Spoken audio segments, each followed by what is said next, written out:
আপনারা জানেন যে বাংলাদেশ জাতীয়তাবাদী দল বিএনপির সাথে গণ অধিকার পরিষদ রাজনৈতিক সমঝোতায় আমরা অ্যালায়েন্স করে নির্বাচন করছি। তাই আজকের এই সংবাদ সম্মেলনে বিএনপি এবং গণ অধিকার পরিষদের নেতৃবৃন্দ উপস্থিত আছেন এবং আমরা গলাচিপা উপজেলা বিএনপির কার্যালয় থেকে কথা বলছি। প্রিয় সাংবাদিকবৃন্দ, আপনারা জানেন যে এই আসনে বিএনপি অফিসিয়ালি কোনো প্রার্থী দেয়নি, আমাকে ট্রাক মার্কায় সমর্থন দিয়েছে। আমাকে বিএনপি সমর্থন দিলেও একদিকে যেমন বিএনপির বিভিন্ন পর্যায়ের সাবেক এবং বর্তমান কমিটির নেতৃবৃন্দ আমাকে সহযোগিতা করছে, দলীয় নির্দেশনা মেনে তারা আমার পক্ষে কাজ করছে।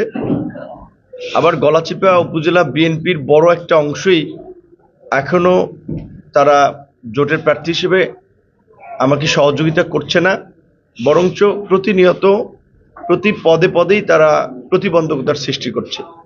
10 মিনিটেও কিছু রয়েছে, তো সেই বিষয়ে হয়তো বিএনপি অফিসিয়ালি বা দলগতভাবে তাদের বিরুদ্ধে ব্যবস্থা নিয়েছে, কমিটি বিলুপ্ত করেছে, আরও হয়তো ব্যবস্থা নেবে। আপনারা লক্ষ্য করেছেন যে মনোনয়ন দাখিলের পর থেকেই এই গলাচিপা 10 মিনায় যিনি বিএনপির নির্বাহী কমিটির সাবেক সদস্য ছিলেন তিনি এবং তার নেতাকর্মীরা, বিশেষ করে তার সাথে যারা কাজ করে, প্রতিনিয়তই আক্রমণাত্মক বক্তব্যের মাধ্যমে এলাকায় একটা উত্তপ্ত পরিস্থিতি সৃষ্টি করার চেষ্টা করে যাচ্ছে। বিশেষ করে গত পরশু আমি ফেসবুক লাইভে রাত 10:30টায় একটি ঘটনা আপনাদেরকে বলেছিলাম যে আমরা চিকটিকান্দি থেকে আসার পথে ঢাকুয়া সুলিশ বাজারের আগে রাস্তার পাশে কলা গাছ এবং স্বাভাবিকভাবেই গ্রামীণ পরিবেশ, এখানে গাছগাছালি জঙ্গল থাকে, সেখান থেকে একদল লোক আমাদের পথ রোধ করে তারা ঘোড়া মার্কার স্লোগান দেয়। এই জাতীয় নির্বাচনে যেহেতু নির্বাচনের পরিবেশ বানচাল করার জন্য দেশি বিদেশি একটি অপশক্তি কাজ করছে এবং বেশ কিছু প্রার্থীকে এবং প্রার্থীর সাথে কাজ করে এমন কয়েকজন সমর্থককে আপনারা জানেন ঢাকা, চট্টগ্রাম সহ দেশের বিভিন্ন স্থানে হত্যা করা হয়েছে। এই পরিস্থিতিতে আমরাও একটা স্বাভাবিকভাবেই নিরাপত্তার শঙ্কায় আছি। তারপরেও দেশের স্বার্থে এই নির্বাচনকে উৎসবমুখর করার জন্য আমরা আমাদের ঝুঁকি নিয়েও নির্বাচনের মাঠে আছি, কারণ এই নির্বাচন বাংলাদেশের অস্তিত্বের সাথে জড়িত। এই নির্বাচন যদি সঠিক সময় না হয় বাংলাদেশ একটা বড় ধরনের বিপর্যয়ে পড়বে। তাই আমরা আমাদের জায়গা থেকে দায়িত্বশীল আচরণ করছি, আমরা অন্যদেরকেও সহনশীল হওয়ার আহ্বান জানাই। কিন্তু আমরা লক্ষ্য করেছি যে আমাদের যিনি স্বতন্ত্র প্রার্থী হয়েছেন তিনি উদ্দেশ্য প্রণোদিতভাবে বিভিন্ন ধরনের অশালীন এবং আক্রমণাত্মক বক্তব্য দেওয়ার মাধ্যমে তিনি আলোচনায় থাকতে চান এবং আমাদের নেতা কর্মীদেরকে বাড়ি বাড়ি গিয়ে হুমকি দেওয়া হচ্ছে। বাজার ঘাটে, রাস্তাঘাটে দেখা হলে তাদের সাথে নানান ধরনের সংঘাত এবং ঝামেলা করা হচ্ছে। গত পরশুদিন পানপট্টিতে লিফলেট নিয়ে যাওয়ার পথে আমাদের শ্রমিক নেতা রাকিব মোটরসাইকেলে তাকে অতর্কিতভাবে হামলা করে আহত করে এবং তার মোটরসাইকেলটি ভাঙচুর করে। গতকালকে আমি নিজে আলিপুরায় গিয়েছিলাম, 10 মিনায় গিয়েছিলাম। আমাদের উপস্থিতিতে আমরা যখন অন্যদিকে গণসংযোগ করছিলাম, এইদিকে অন্যদিকে আমাদের কর্মী জনাব চানমিয়াকে সেখানে তাকে মারধর করে একটা অজুহাত তুলে যে তার কাছে নাকি টাকা পাবে, এটা তুলে। তো টাকা পাবে ভালো, কোথায় এতদিন এই সমস্ত হিসাব নিকাশ কোথায় ছিল? স্পষ্টত এটা আমাদের পক্ষে নামার ফলেই তার উপরে এই আক্রমণ হয়েছে। এর পূর্বে চর কপালপাড়াতেও আমাদের নেতা কর্মীদের মিছিল শেষে তাদের উপরে আক্রমণ করা হয়েছে এবং আপনারা জানেন যে চর কপালপাড়া এবং এই চর বুরহান সহ এই চর অঞ্চলগুলোতে একটা ভূমি দস্যুদের আধিপত্য রয়েছে এবং এই সকল ভূমি দস্যুরাই জনাব হাসান মামুনের আশ্রয় প্রশ্রয় আছে। শুধুমাত্র ভূমি দস্যু নয়, 5ই আগস্টের পর থেকে বিভিন্ন ইউনিয়ন পরিষদের চেয়ারম্যানদের কর্মকাণ্ডকেও কার্যত নিয়ন্ত্রণ করার জন্য সরকারি যে বিভিন্ন আপনার সুবিধাভোগী রয়েছে তাদের যেমন চাল বিতরণ, অর্থ বিতরণ, এই সমস্ত ক্ষেত্রে মূলত তারা মেম্বারদেরকে, চেয়ারম্যানদেরকে ভয়ভীতি দেখিয়ে তারাই অনেক ক্ষেত্রে ডিস্ট্রিবিউশন করেছে, অনেক ক্ষেত্রে এগুলো তারা নিয়েও গিয়েছে। এলাকার মানুষ স্বাভাবিকভাবেই চেয়ারম্যান মেম্বারদের অনেকে আগে আওয়ামী লীগের রাজনীতি করার সুবাদে তার বিরুদ্ধে মুখ খুলতে পারে নাই। এখনও তিনি চেয়ারম্যান মেম্বার সহ সাধারণ মানুষকে হুমকি ধামকি দিয়ে বেড়াচ্ছেন।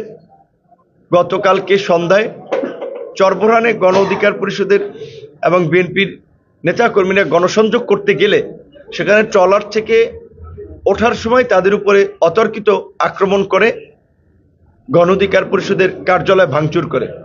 বিষয়টি সাথে সাথেই এই দশমিনা থানার ওসি এবং পটুয়াখালী জেলার পুলিশ সুপারকে জানালে তারা পুলিশ পাঠানোর ব্যবস্থা নেয়। পুলিশ যাবে এই খবর পেয়েই তারা নিজেরা নিজেদের অফিস ভাঙচুর করে ভাঙচুরের একটি নাটক সাজায়, আপনারা দেখেছেন। এবং অত্যন্ত দুঃখের বিষয় যে তাদের নিজেদের করা একটি ভিডিও আমাদের কিছু সংবাদকর্মী ভাইয়েরা কিংবা যারা সোশ্যাল মিডিয়ায় পেজ অপারেট করেন আঞ্চলিক খবরাখবর নিয়ে, তারা কোনো ধরনের যাচাই বাছাই না করেই সেটিকে স্বতন্ত্র প্রার্থীর অফিস ভাঙচুর হয়েছে বলে আপনারা প্রচার করেছেন। আপনাদেরকে আমি অনুরোধ করব, নির্বাচনের সময় যে কোনো ঘটনা একটু যাচাই বাছাই করে দায়িত্বশীলতার পরিচয় দিয়ে আপনারা প্রচার করবেন, কারণ এই ধরনের বিভ্রান্তি ছড়ালে সেখান থেকে মারাত্মক ধরনের সংঘাত এবং সহিংসতা ছড়াতে পারে। কাজেই তখন কিন্তু ভুল সংবাদ প্রচারের জন্য আপনারাও দায়ী থাকবেন। তাই আমি যারা আঞ্চলিক সংবাদ নিয়ে কাজ করছেন তাদের প্রতি অনুরোধ করব যে আপনারা এই ধরনের বিভ্রান্তি ছড়াবেন না। মেইন স্ট্রিম মিডিয়া হয়তো যাচাই বাছাই করে একটা খবর ছাপে, তো সেই ঘটনায় গতকালকে সন্ধ্যার ঘটনা আমরা জেলার পুলিশ সুপার, আমরা রিটার্নিং কর্মকর্তা, জেলা প্রশাসক ওনাদেরকে জানালে ওনারা ব্যবস্থা নেওয়ার চেষ্টা করে, কিন্তু ওনারা ব্যবস্থা নিতে নিতে কিন্তু সন্ধ্যা 6টার ঘটনা রাত্র 11টা পর্যন্ত গড়িয়েছে। প্রথম দফায় পুলিশ গেলেও পুলিশের উপস্থিতিতেই এই স্বতন্ত্র প্রার্থীর সমর্থক সন্ত্রাসীরা, যারা অনেকে ভোলা থেকে এসেছিল, অনেকে এই বিভিন্ন চর থেকে গিয়েছিল আমাদের কর্মী সমর্থকদের উপরে হামলা করার জন্য, তাদের কাছে পুলিশও কার্যত পরাজিত হয়, পুলিশও ব্যর্থ হয়, পুলিশ নিয়ন্ত্রণ নিতে পারে না। পরবর্তীতে পুলিশ যে কোনোভাবে নিয়ন্ত্রণ করে এবং এই ঘটনাটি গলাচিপা, বিশেষ করে দশমিনা নির্বাচনী দায়িত্বে থাকা রিটার্নিং কর্মকর্তা, পুলিশ সুপার, এখানে সেনাবাহিনীর ক্যাম্প ইনচার্জ সকলকেই মোটামুটি জানানো হয়েছে।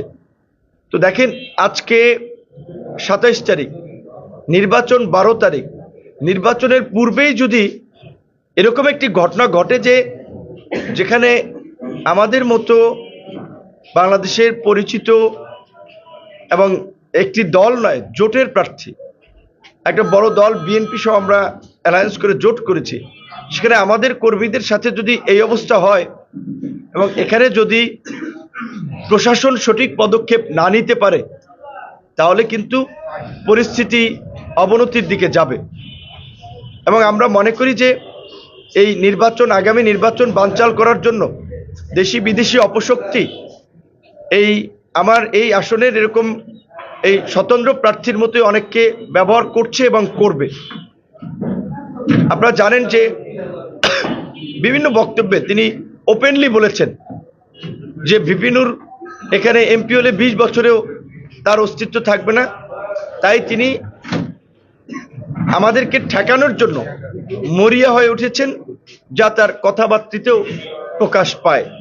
এবং আপনারা এর আগেও জানেন যে বকুলবাড়িয়াতে গত বছর আমাদেরকে রাতেও, সেদিনও প্রায় আপনার এশা থেকে সন্ধ্যা 7টা থেকে রাত্র 3টা পর্যন্ত অবরুদ্ধ রেখেছিল এবং সেখানেও কিন্তু পুলিশ সেনা সদস্যরা গিয়েও কিন্তু সেই পরিস্থিতি থেকে উত্তরণ করার জন্য আপনার রাত্র 3টা বেজেছে।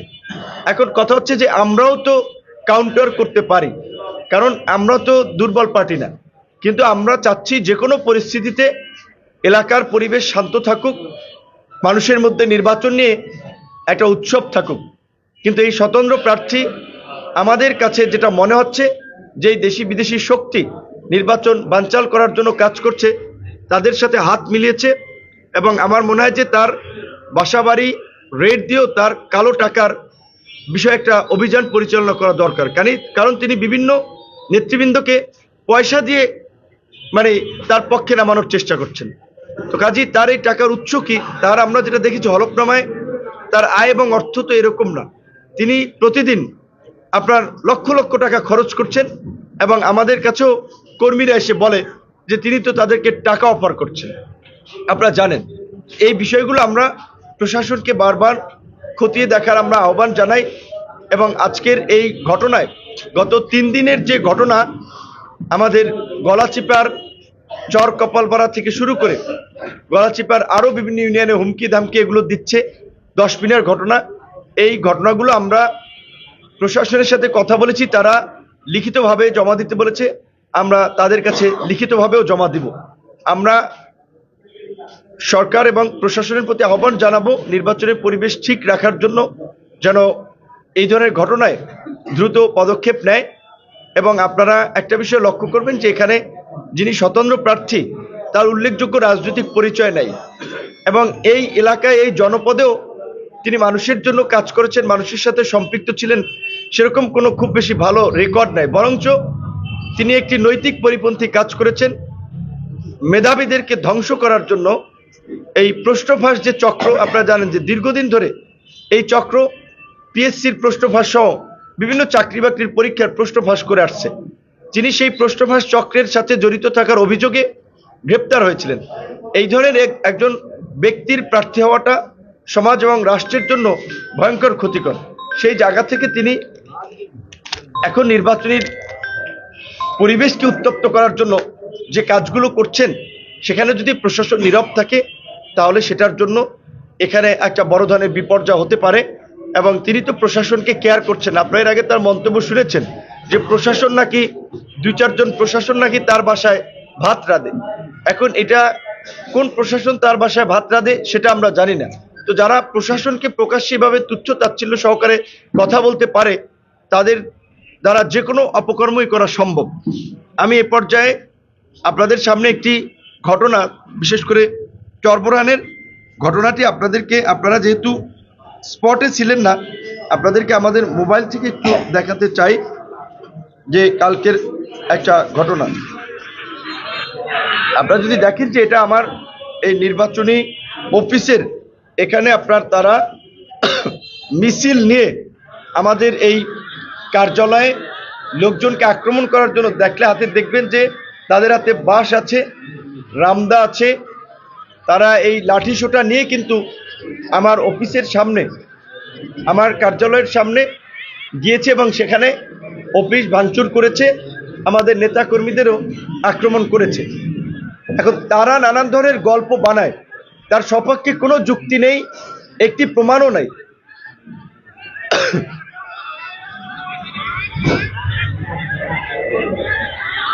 এটি একটি ভিডিও আপনাদেরকে দেখালাম, আমি আপনাদেরকে প্রয়োজনে দিয়ে দেব। আরও একটি ঘটনা আপনাদেরকে দেখাতে চাই এবং বলতে চাই যে তিনি বিএনপির নেতা কর্মীদেরকে 12ই ফেব্রুয়ারি নির্বাচনের পরে জোটের প্রার্থী হিসেবে আমার অবস্থান থাকবে না, বিএনপির প্রার্থীদেরকে তিনি, বিএনপির নেতৃবৃন্দকে তিনি দেখে নেবেন, এই ধরনের হুমকি ধামকি দিয়ে বেড়াচ্ছেন। বেসরকারি বিশ্ববিদ্যালয়ের সভাপতি এবং ছাত্রদল কেন্দ্রীয় কমিটির সহসভাপতি জনাব হুরায়রার সাথে কি ঘটেছে সেটা তার কাছ থেকে শোনেন। তিনি কিন্তু কার্যত একটা নিরাপত্তা শঙ্কা আছেন এই ধরনের হুমকি ধামকির পরে, যেটা নির্বাচনী আচরণবিধিতে পরিষ্কারভাবে বলা আছে, ভয়ভীতি বা হুমকি প্রদর্শনে প্রার্থিতা বাতিল হতে পারে। এর পূর্বেও কিন্তু জনাব হাসান মামুন স্বতন্ত্র প্রার্থী, তার বিরুদ্ধে আচরণবিধি ভঙ্গের অভিযোগেও একটি লিখিত অভিযোগ দেওয়া হয়েছিল। আজকে জনাব হুরায়রার সাথে যেটা ঘটেছিল তার একটি ফোন আলাপও আপনাদেরকে শোনানো হচ্ছে, আপনারা একটু শুনবেন। তাহলে জনাব হুরায়রা তিনি একটু কথা বলবেন। আসসালামু আলাইকুম উপস্থিত সাংবাদিক ভাইয়েরা, আমি মোহাম্মদ আবু হুরায়রা, সভাপতি বেসরকারি বিশ্ববিদ্যালয় ছাত্রদল, সহসভাপতি পদমর্যাদা বাংলাদেশ জাতীয় ছাত্রদল কেন্দ্রীয় সংসদ। আমি আপনাদেরই এই এলাকার 10 মিনিটের কৃতি সন্তান। আমরা পার্টির নির্দেশে, বিএনপির চেয়ারম্যান জনাব তারেক রহমানের নির্দেশ, আমাদের যে নমিনি আছে সারা বাংলাদেশে নমিনির পক্ষে কাজ করতে হবে। সেই নির্দেশনা বাস্তবায়নের জন্য আমরা ওনার নির্দেশনা বিএনপি নেতাকর্মী থেকে শুরু করে দক্ষিণা গলাচিপাড়ার জনগণকে পৌঁছে দেওয়ার জন্য আমরা কাজ করছি।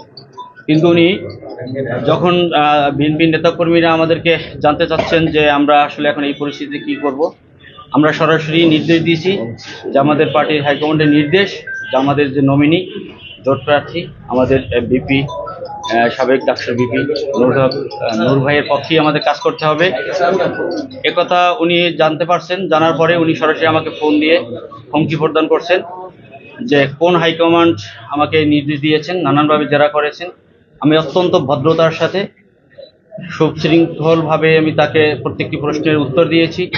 তিনি আমাকে বলেছেন স্পষ্টভাবে যে 12 তারিখ আমি এমপি হওয়ার পরে তুমি দেশে কিভাবে থাকো আমি দেখে নেব, এবং তুমি মনে রেখো, কোট করে বলেছেন যে তুমি মনে রেখো এর উত্তর এবং এর রেজাল্ট তুমি পাবেই। তো আমি বলতে চাচ্ছি, আপনারা জানেন এই জুলাই আন্দোলনে বেসরকারি বিশ্ববিদ্যালয়ের শিক্ষার্থীদের কি ভূমিকা ছিল। সারা বাংলাদেশে 116টি বিশ্ববিদ্যালয়ে নেতৃত্ব দিয়েছি, সেখানে আন্দোলনে আমার একটি ভালো ভূমিকা ছিল। তো একজন জুলাই যোদ্ধাকে যদি, একজন ছাত্র নেতাকে যদি এভাবে হুমকি দিতে পারেন, তাহলে এখানকার যে বিএনপি নেতাকর্মী আছে আপনার উপজেলা পর্যায়ে, ইউনিয়ন পর্যায়ে, ওয়ার্ড পর্যায়ে আমি অনেকের সাথে কথা বলেছি। বিএনপির নেতাকর্মীরা আমাকে বলেছেন যে সবাই আসলে আতঙ্কিত, নানানভাবে তাদেরকে হুমকি দিয়ে জিম্মি করেই তার পক্ষে কাজ করতে বাধ্য করেছেন। তাই আপনাদের মাধ্যমে আমি লোকাল প্রশাসন, বিএনপির সিনিয়র নেতৃবৃন্দ এবং দক্ষিণা গলাচিপাড়ার জনগণকে বলতে চাই যে আপনারা তাহলে বুঝেন যে এমন একজন ব্যক্তি যদি এখানে এমপি নির্বাচিত হয় এবং তাকে যদি আপনারা নির্বাচিত করেন, তাহলে তাকে যারা ভোট দেয়নি এবং তার পক্ষে যারা কাজ করেনি, শুধু এই অপরাধ, এটা যদি অপরাধী হয়ে থাকে, যদি একজন ছাত্র নেতাকে হুমকি দিতে পারে, তাহলে তাদের জীবনের নিরাপত্তা কি। আমাকে অনেক লোকাল বিএনপি নেতৃবৃন্দ বলেছেন যে আপনারা তো ইলেকশন পরে ঢাকা চলে যাবেন, আমাদেরকে তো এখানে থাকতে হবে, আমরা তো এখানে থাকতে পারবো না, আমাদেরকে তো এভাবে জিম্মি করা হয়েছে। এই যে বিএনপি নেতাকর্মীদেরকে উনি যে বিপদগামী করলেন, বিএনপির নির্দেশনা, বিএনপির একজন কর্মীর নির্দেশনা, তার দলের নির্দেশনা মানতে দেওয়া হচ্ছে না, আমরা তীব্র নিন্দা জানাচ্ছি। এবং আমি শঙ্কিত যে আমি ইলেকশন পর্যন্ত আমাদের মনোনীত প্রার্থীকে, আমাদের সাংবিধানিক অধিকার, সেই অধিকারের জায়গা থেকে আমি নির্বাচনে আমার প্রার্থীর পক্ষে কাজ করতে পারবো কিনা, আমি আমার নিরাপত্তা নিয়ে শঙ্কিত। আমার মনে হলো যেহেতু কালকে আমাদের কয়েকজন কর্মীদের উপর হামলা হয়েছে, তাই আমি চিন্তা করলাম যে আপনাদেরকে জানাই যে আমাকে সরাসরি নিজে থ্রেট দিয়েছেন। আমি অডিও ক্লিপটা একটু আপনাদেরকে শুনিয়ে দেই।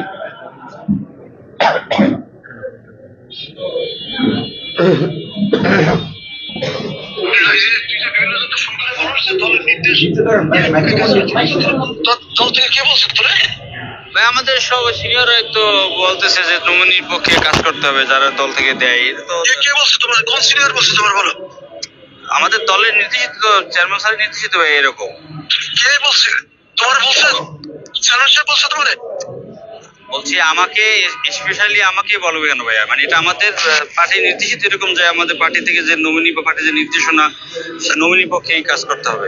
পার্টি নির্দেশনা খালি তোমার জন্য না, সবার জন্য। তোমার কি বড় নেতা নাই ছাত্র দলের কেউ? অবশ্যই আছে ভাই, অবশ্যই আছে। নমিনির পক্ষে তারা জানে না এই নির্দেশ? এই সারা বাংলাদেশ সবাই তো জানে।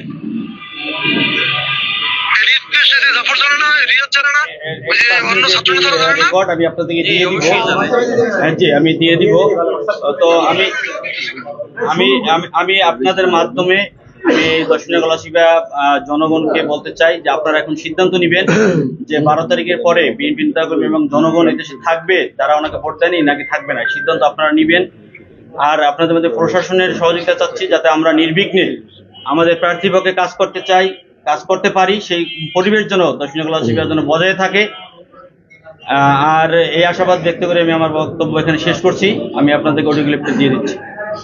আপনারা এখানে যেহেতু আপনারা জানেন যে শুরু থেকে বিশেষ করে বিএনপির বেশ কিছু নেতৃবৃন্দ তারা আমাদের সাথে কাজ করে আসছে, তাদেরকে কিন্তু নানানভাবেই হুমকি দামকি দেওয়া হচ্ছে। একটা বেসরকারি বিশ্ববিদ্যালয়ের ছাত্র সংগঠন, প্রায় শতাধিক বিশ্ববিদ্যালয় তার দায়িত্বে আছে, তাকে এইভাবে হুমকি দিচ্ছে এবং এইভাবে তিনি মানুষকে বিভ্রান্ত করছেন। তো আমরা আজকে লিখিত অভিযোগও দায়ের করবে এটা, কারণ তিনি একজন স্বতন্ত্র প্রার্থী, দল থেকে বহিষ্কৃত হয়েছেন।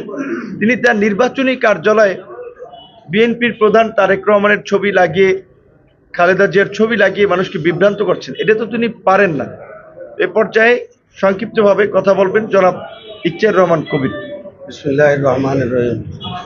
প্রিয় সাংবাদিক বৃন্দ,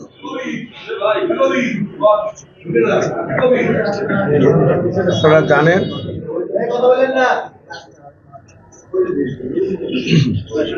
বিএনপি মনোনীত প্রার্থী হচ্ছেন বিপি নুরুল হক নূর। আমরা বিএনপির পক্ষ থেকে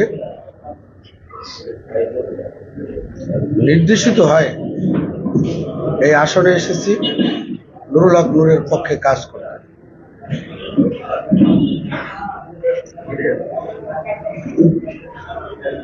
বিগত আন্দোলনে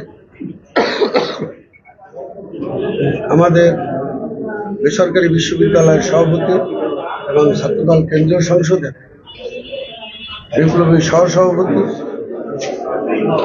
আবু হুরায়রা একটা বিরাট ভূমিকা আছে, যার সাক্ষী আমি সহ ঢাকার রাজপথের সবাই পেয়েছি।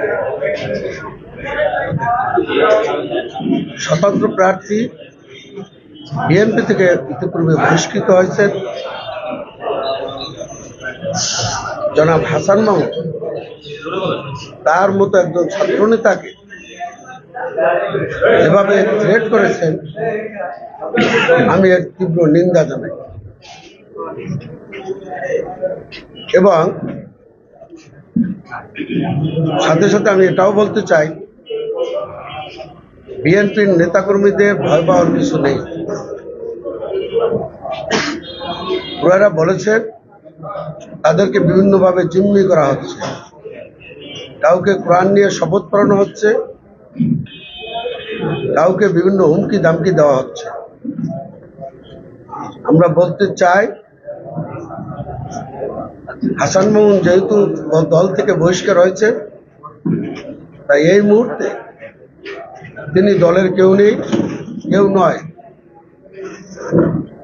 বিএনপির নেতাকর্মীদের আমি আহ্বান জানাব, আপনারা নির্ভয়ে নির্দ্বিধায় তারেক রহমানের নির্দেশনা মেনে বিবি নুরুল হক নূরের পক্ষে কাজ করবেন এবং কেউ যদি কোনো হুমকি দামকি দেয় আমাদেরকে জানাবেন, আমরা সেটা নির্বাচন কমিশনকে জানাবো। এবং আমি আপনাদের মাধ্যমে গলাচিপা 10 মিনিট জনগণ সহ বিএনপি এবং অন্যান্য দলের নেতৃবৃন্দকে বলতে চাই, যারা হাসান মামুনের পক্ষে কাজ করেন, আপনারা ভোটারদের দ্বারে দ্বারে যান, আপনারা কোনো বিশৃঙ্খলার চেষ্টা করেন না। কারণ আমরা সবাই গলাচিপা 10 মিনিট থাকবো, সেটা নির্বাচনের আগে হোক আর পরে হোক। আমাদেরও কিন্তু শক্তি সামর্থ্য আছে আপনাদেরকে প্রতিহত করা।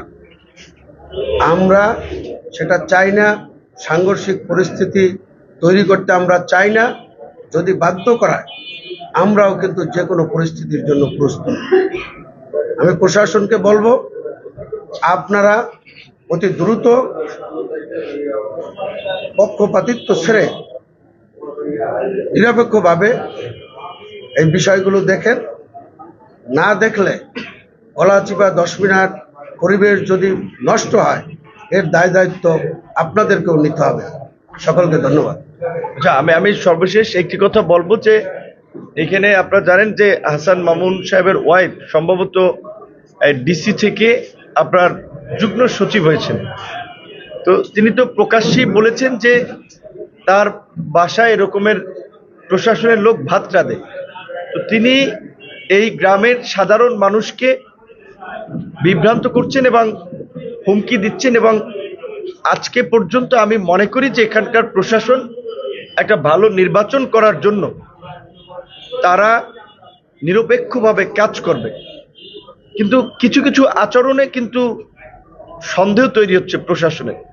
যেমন গতকালকে 6টার ঘটনা, সেটা তো আপনার 11টা পর্যন্ত যদি সামান্য একটা ইউনিয়নের ঘটনা ডিল করতে বা নিয়ন্ত্রণ করতে যদি সময় লাগে, তো নির্বাচনের সময় তারা কি করবে?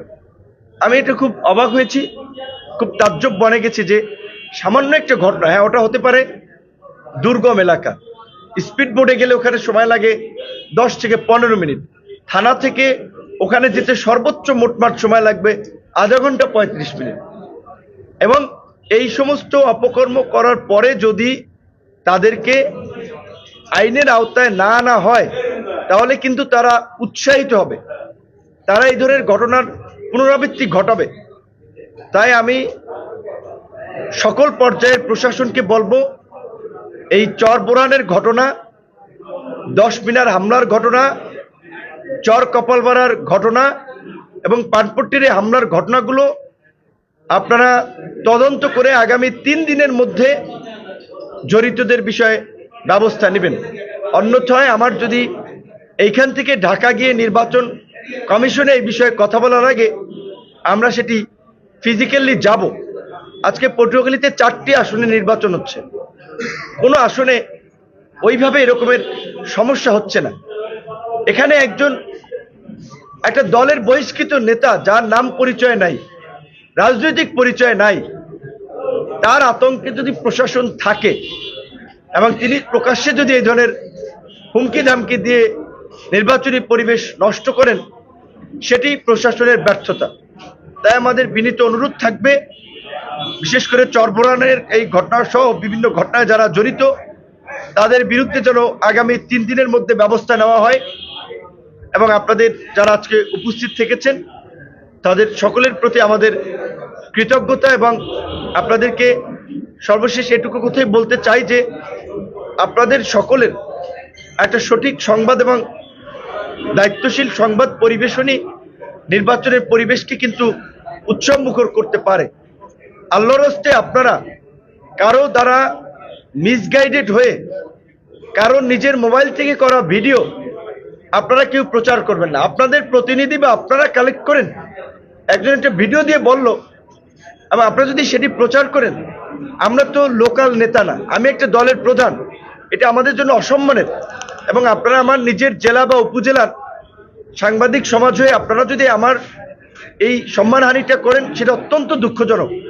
কারণ কালকে যে হাসান মামুনের লোকদের যে ভিডিওটা প্রচার করা হয়েছে, আমি শতভাগ চ্যালেঞ্জ দিয়ে বলতে পারি ওই ভিডিও কোনো সাংবাদিকের করা না, এটা হাসান মামুন তার লোক দিয়ে করে, তার পরিচিত কারোর মাধ্যমে দিয়েছে এবং সেটা অনেকে প্রচার করেছে। তার ফলে কি হচ্ছে, সারা আসনের লোকজনের মধ্যে কিন্তু একটা উত্তাপ ছড়াচ্ছে। হামলা করলো আমাদের অফিসে, আক্রান্ত হয়েছে আমাদের লোকেরা। আপনাদের তো খবরাখবর আছে, কোথাও দেখাতে পারবেন যে হাসান মামুনের কোনো লোককে, আমাদের কোনো লোক একটা হুমকি দিয়েছে, একটা ফেসবুকে পোস্ট দিয়েছে, একটা কটু কথা বলেছে? আমরা বলি নাই, আমরা বলি না, আমরা বলতেও চাই না। নির্বাচনের শেষ দিন পর্যন্ত আমরা একেবারেই শান্তশিষ্ট থাকতে চাই, কারণ আমরা জানি যে এখানে আমরা বিজয়ী হব, এখানকার জনগণকে নিয়ে কাজ করতে হবে। তিনি তো আমাদের ধারে কাছেও থাকবে না ভোটের রেশিওতে, কারণ তার তো দলীয় সমর্থনও নাই, আর তার সাথে সাধারণ মানুষের সমর্থন নাই। কারণ সাধারণ মানুষ, তার সাথে যারা এই গত 1 বছরে চর দখল করেছে, ইউনিয়ন পরিষদ দখল করেছে, থানার দালালি করেছে, ধান্দাবাজি করেছে, তাদেরকে নির্বাচিত করে তাদেরকে ভোট দিয়ে জনগণ কি নিজের উপরে বিপদ ডেকে আনবে না? তো তাহলে তিনি এগুলো করছেন শুধুমাত্র নির্বাচনের পরিবেশ বানচাল করতে এবং জনমনে আতঙ্ক ছড়িয়ে আমাদের অগ্রযাত্রাকে নস্যাৎ করতে। তাই আমি প্রশাসনকে বলবো, এখানে আরো অন্য অনেক প্রার্থী আছে, তাদের বিরুদ্ধে তো আমাদের অভিযোগ নাই। এই যে ক্রিমিনাল প্রশ্ন ফাঁস থেকে শুরু করে আজকের এই একটা সুন্দর পরিবেশকে নষ্ট করার যে অপচেষ্টা করছে, এই ক্রিমিনালের বিরুদ্ধে আপনারা ব্যবস্থা নেন। অন্যথায় আপনারা যদি ব্যর্থ হন, তাহলে কিন্তু আমাদের পিঠ যদি দেয়ালে ঠেকে যায়, তখন কিন্তু আমাদের প্রতিরোধ করা ছাড়া কোনো অবস্থা থাকবে না। আর আমরা যদি প্রতিরোধ করি, সেটা কত ভয়ঙ্কর হতে পারে সেটা আপনারা আজ করতে পারেন। কারণ পরিষ্কারভাবে এখানে আমরা দল জোট সব আমরা, তারপরেও তো আমরা একটা অসহিষ্ণু আচরণ করছি না। কিন্তু আমরা যদি বারবার আক্রান্ত হই তাহলে আমাদের নেতাকর্মীরাও তো সেটা একটা কাউন্টার দেওয়ার চেষ্টা করবে। তাই প্রশাসনকে বলবো যে এই পরিস্থিতি সৃষ্টি হওয়ার আগেই অনতিবিলম্বে চরবোরহান, 10 মিনার হামলা, পানপট্টির হামলা সহ সোশ্যাল মিডিয়াতে যারা প্রকাশ্যে হুমকি দামকি দিয়ে বেড়াচ্ছে সেই সমস্ত বিষয়গুলো আমরা লিপিবদ্ধ করে আমরা আজকে জেলা রিটার্নিং কর্মকর্তার কাছে অভিযোগ দায়ের করব। আশা করি আপনারা ব্যবস্থা নেবেন। ধন্যবাদ।